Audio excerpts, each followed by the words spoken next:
Spooky season is here, and let's get into some horror books to recommend, but all by women authors because we love women who write some fucked up shit. So first of all, we have Bones and All by Camille DeAngelis.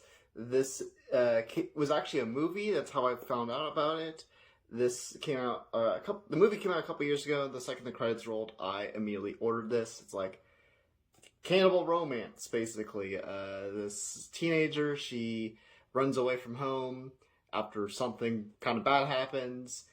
She due to her cannibalism, and she then goes to look for her father, who she never knew, and maybe she can learn something about herself. Why is she the way that she is? And along the way, she meets other cannibals, one of which is around her age, and they form this relationship. Really interesting character study and dynamics of the relationship. There's some interesting changes they made to the movie that I thought were kind of more flips than anything, not major changes, but except for the ending. But I liked the book a lot. I kind of liked the movie a little bit more for the most part. But this is a really great read, very unique and very different for the horror genre. And if you want something spooky, but kind of, you want some different flavors there. Then we also have some YA horror with Melissa Albert's The Bad Ones. This book's fucking insane. I reviewed this a couple months ago, and man, I love this. This is one of my favorite books I've read this year. 4 people go missing all at the same time in this town, and there's this one teenager whose best friend, who she's kind of become estranged with over the last 6 months. She's one of the people who disappears, so she goes down this rabbit hole to find out what happened to her best friend, and it just gets wild. The second half of this book is batshit insane, and I loved every page of this book. So good. And we have to talk about a slasher. We have 10 by Gretchen McNeil. One of my favorite slashers. The kills could be better, not brutal enough, but if you're not super good with like really extreme violence and gore and all that stuff, then this is for you.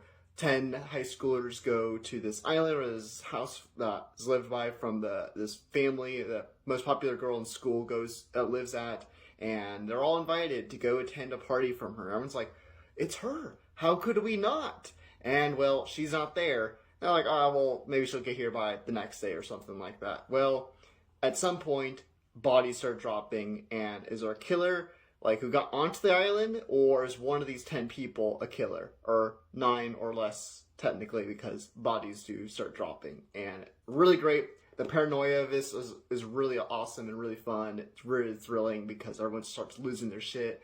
Characters are great. Dynamics are great. Kills could be better. But the killer reveal, excellent. Very satisfying. Really, really like that book.